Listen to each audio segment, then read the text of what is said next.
Assalamualaikum warahmatullahi wabarakatuh. Berikut saya akan sampaikan video dokumentasi asuhan keperawatan pada area gawat darurat yang bisa digunakan untuk mahasiswa Stikesiasi keperawatan gawat darurat khususnya di mana keperawatan gawat darurat ini adalah nanti kita akan melihat pengkajian di IGD dan di ICU. Berikut proses keperawatan gawat darurat yang dilakukan pada area gawat darurat. Yang pertama adalah pengkajian primer, di mana pengkajian primer ini terdiri dari A, B, C, D, E, yaitu airway, breathing, circulation, disability, dan exposure. Yang pertama kita lihat bahwa pengkajian primer ini ada airway. Airway itu ada kita lihat sumbatan jalan nafas. Sumbatan jalan nafas yang dimaksud adalah bisa benda asing, bisa slem, bisa sekret, bisa mungkin saliva yang hipersaliva karena pasiennya mungkin kejang, pasien dengan keracunan, itu bisa terjadi sehingga mengakibatkan suara nafas yang berbeda yang menimbulkan suara nafas yang tidak normal, yaitu seperti wheezing. Kemudian wheezing ini diakibatkan karena bronkus yang menyempit. Kemudian ada stridor atau snoring, suaranya seperti mengorok yang biasanya berasal dari tenggorokan, bisa kita dengarkannya. Kemudian ada gargling, suara seperti kumur-kumur yang kita bisa dengarkan dari area mulut. Kemudian untuk breathing, pasiennya biasanya mengalami sesak nafas. Nah, ini kita sepakati bahwa normalnya adalah 10 sampai 25 kali per menit. Jika di bawah 10 kali, pasiennya mengalami bradipnu. Jika lebih dari 25 kali, pasiennya mengalami takipnu. Kemudian untuk pasien biasanya mengalami sianosis atau kebiruan sampai pasiennya mengalami henti napas. Kemudian untuk circulation kita kaji apakah pasien mengalami frekuensi nadi yang lemah atau kuat atau mungkin kita range-nya adalah sekitar 60 sampai 100 kali per menit. Kita sebut dengan jika di bawah 60 kali per menit kita sebut dengan bradikardi, jika lebih dari 100 kali per menit disebut dengan takikardi. Nah, untuk CRT yaitu capillary refill time kita lihat di ujung jari ya di jari tengah atau jari yang paling jauh dari tubuh, jari tengah, kemudian kita tekan seperti ini. Nah, jika dia tidak kembali dalam 2 detik atau lebih dari 2 detik, kemungkinan dia ada mengalami masalah perubahan perifer.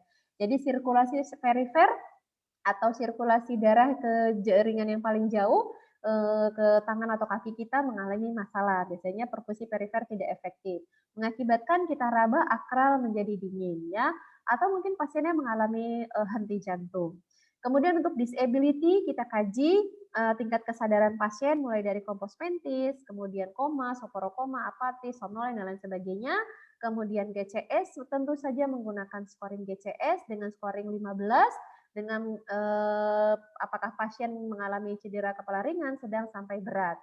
Kemudian untuk exposure-nya kita lihat apakah pasien mengalami fraktur sehingga mengakibatkan deformitas, apakah pasien mengalami luka terbuka atau pasiennya mengalami pembengkakan pada kaki yang mengakibatkan adanya luka terbuka dan lain sebagainya. Untuk pengkajian sekunder kita lakukan setelah pengkajian primer ya. Jadi kita lihat ada istilahnya sampel atau ampel. Kalau sampel S-nya itu sign and symptom, E-nya itu allergic, M-nya medication, P-nya past illness, E-nya even leading. Jadi kita lihat tanda dan gejalanya. Biasanya kalau tanda dan gejalanya sudah kita lihat di primary survey di pengkajian primer tadi di awal. Kemudian untuk alergi kita tanya apakah pasien punya alergi obat. Biasanya kita beri gelang warna merah untuk menandakan pasien ini mengalami alergi. Kemudian medication, obat-obatan apa saja yang pernah dikonsumsi, misalnya riwayat hipertensi, diabetik gitu ya. Kemudian kita kaji nyeri pasien menggunakan skala PQRST. Kalau pasiennya di ICU, kesadarannya koma, tetap kita kaji ya pengkajian nyeri dengan menggunakan skala CPOT. Nah, nanti Anda buat inovasi Anda nih boleh juga yaitu skala CPOT, itu adalah pengkajian nyeri yang kita gunakan untuk pasien gangguan penurunan kesadaran atau biasanya di ICU ya. Kalau mungkin di IGD Anda bisa menggunakan FAST, FAST, NAMRIC gitu ya. Kemudian kapan pasiennya terakhir makan ya, biasanya untuk pasien puasa gitu ya. Kemudian juga kapan kejadian, misalnya pasiennya jatuh, itu juga harus kita tanya. Kita berikan asesmen pasien untuk mendapatkan data dengan pemeriksaan fisik juga. Dan pemeriksaan penunjang, kalau pemeriksaan fisik dari ujung rambut sampai kaki, kalau pemeriksaan penunjang kita bisa laboratorium atau radiologi. Karena untuk pasien-pasien khusus dengan misalnya jatuh, area kepala, atau pasien dengan misalnya penurunan kesadaran gitu ya, atau pasien dengan kelumpuhan. Nah, itu kan bisa kita lihat apakah ada area di kranial yang mungkin pasiennya mengalami masalah pada area kranial. Ini adalah diagnosis keperawatan yang muncul pada sistem keperawatan gawat darurat. Di medikal bedah, Anda mungkin ada beberapa yang mungkin bertemu diagnosis tersebut, ada pula yang mungkin hanya ada ditemukan pada kasus gawat darurat. Yang pertama adalah airway. Airway biasanya ditemukan diagnosisnya bersihan jalan nafas tidak efektif dan resiko aspirasi. Dikatakan bersihan jalan nafas tidak efektif itu ada benda asing. Benda asing itu bisa logam, bisa apapun itu, kemudian bisa slime, sekret, air liur gitu ya, yang hipersaliva, itu adalah bersihan jalan nafas. Yang menyebabkan jalan nafas menjadi tidak lancar atau paru-paru misalnya bermasalah, Pak bronkusnya menyempit, adanya efusi, itu adalah bersihan jalan nafas tidak efektif. Sedangkan untuk breathing, adalah gangguan pertukaran gas. Ini ditandai dengan hasil AGD. Harus ada hasil AGD yang menandakan pasiennya hipoventilasi atau pasiennya asidosis atau alkalosis respiratorik. Kemudian kalau pola nafas tidak efektif, ini biasanya ditandai dengan presipitasi atau predisposisinya adalah paru-parunya yang ini tidak bermasalah. Kalau breathing jalan nafasnya bermasalah, kalau pada bersihan jalan nafasnya itu paru-parunya masih bermasalah, jalan nafasnya bermasalah. Tapi kalau pada pola napas biasanya karena predisposisi atau presipitasi dari yang kompensasi. Misalnya pasiennya STEMI, dia sesak nafas gitu ya. Kemudian pasiennya cemas, pasiennya jadi sesak nafas, kemudian pasiennya mau dilakukan pembedahan, dia jadi sesak nafas. Nah, itu jadi lebih ke arah psikososial, lebih ke arahnya kardiovaskuler gitu. Jadi lebih ke arah kompensasi. Gangguan ventilasi spontan juga jika pasiennya mengalami hipoventilasi harus ada datanya, ada data AGD, pasiennya sianosis gitu ya. Kemudian ada resiko dysfunction ventilasi mekanik. Itu biasanya pasien yang menggunakan ventilasi mekanik. Untuk circulation biasanya ada penurunan curah jantung. Ini pada area circulation penurunan curah jantung ditandai dengan hasil kardiak torasik rasio atau CTR lebih dari 50%. Atau istilahnya kardiomegali. Ini pada uji kompetensi biasanya muncul ya. Jadi kita harus melihat jika hasil ronsennya pasien mengalami kardiomegali atau nilai kardiak torasik rasionya lebih dari 50%, maka kita harus mengangkat penurunan curah jantung atau pasiennya resiko shock atau pasiennya hipovolemi ya, tergantung dari kasusnya. Kemudian untuk disability, kita misalnya pasiennya tadi mengalami GCS-nya 3 misalnya, terus kemudian tingkat kesadarannya koma, kemudian dia juga hasil CT scan-nya terdapat adanya lesi pada intrakranial misalnya, pada subarachnoid misalnya. Nah, itu kita bunyikan penurunan kapasitas adaptif intrakranial untuk diagnosisnya. Kenapa? Harus ada hasil CT scan. Kalau ada hasil CT scan, maka dia aktual. Maka kita angkat diagnosis perawatannya penurunan kapasitas adaptif intrakranial. Tapi kalau pasiennya belum ada hasil CT scan, belum pasti, kemungkinan masih beresiko. Jadi kita beri diagnosisnya resiko perfusi cerebral tidak efektif.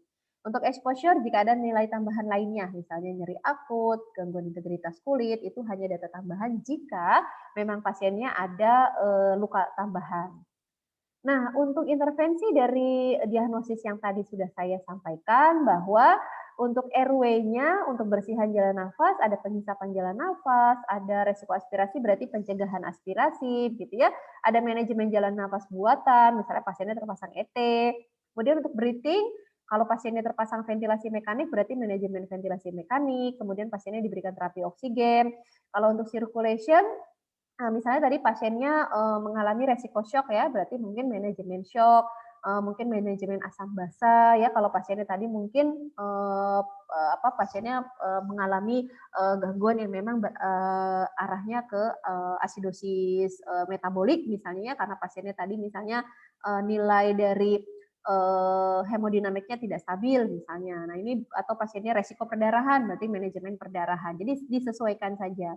Kemudian disability-nya, tadi misalnya pasiennya diagnosisnya penurunan kapasitas adaptif intrakranial, maka intervensinya manajemen peningkatan tekanan intrakranial. Untuk exposure tadi disesuaikan, jika pasiennya tadi ada gangguan integritas kulit atau jaringan, berarti pasiennya ada intervensinya perawatan luka.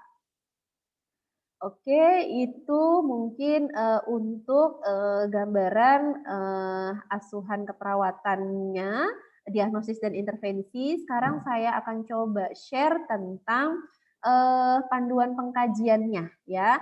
Mungkin mahasiswa sudah mendapatkan buku panduannya yang isinya seperti ini. Ini hanya panduannya saja, tapi yang perlu Anda isi adalah yang ini.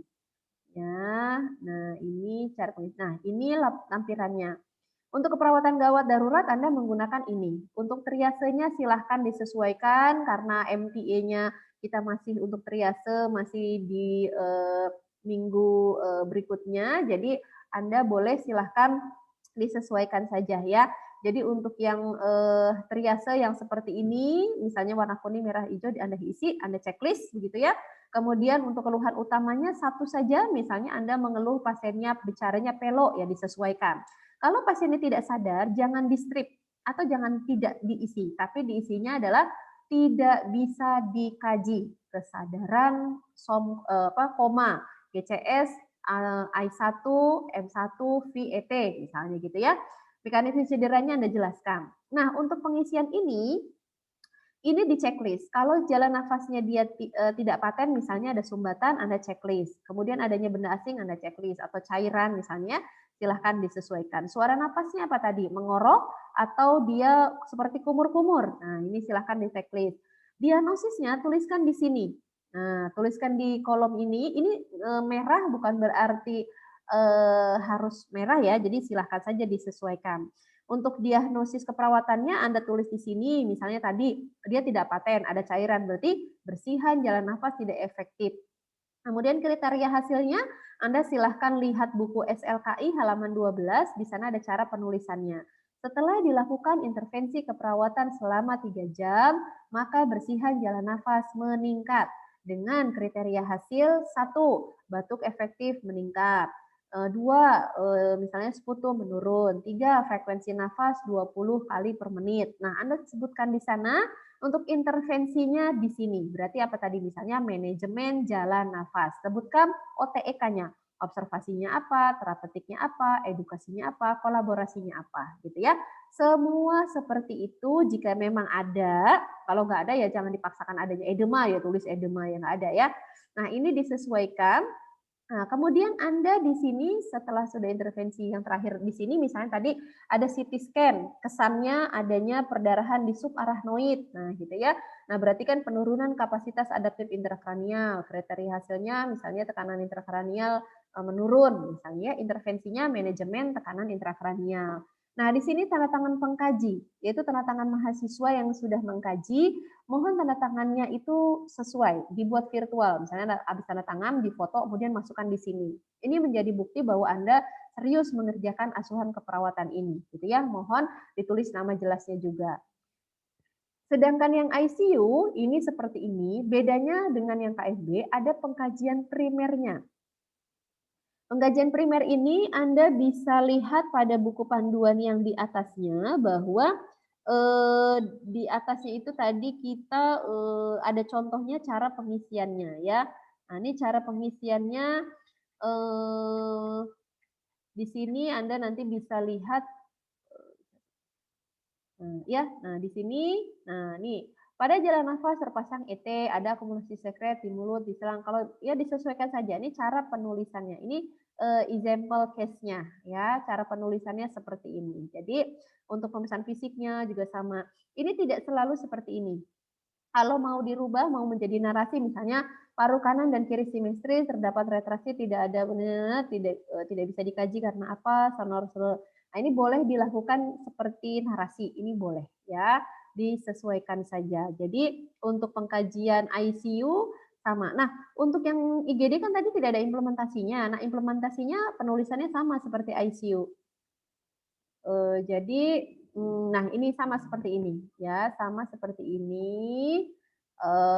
untuk implementasinya. Nah, untuk intervensinya kalau yang IGD tadi seperti yang di atas, kalau yang untuk ICU seperti yang ini ya, sampai implementasi. Oke, sampai sini semoga video ini bermanfaat untuk seluruh mahasiswa dan mungkin membimbing mahasiswa nurse di stase gawat darurat ataupun untuk materi keperawatan gawat darurat di bagian akademik. Mudah-mudahan bermanfaat untuk kita semua dan jangan lupa kalian komen di kolom komentar YouTube saya dengan cara nama spasi nurse reguler atau reguler atau non reguler spasi hadir. Dinyatakan hadir dianggap Anda hadir pada melihat video ini dan dianggap sebagai penilaian sehingga mohon kerjasamanya untuk Anda menuliskan di kolom komentar YouTube saya. Jangan lupa like, comment, and share. Oke, terima kasih banyak. Wassalamualaikum warahmatullahi wabarakatuh.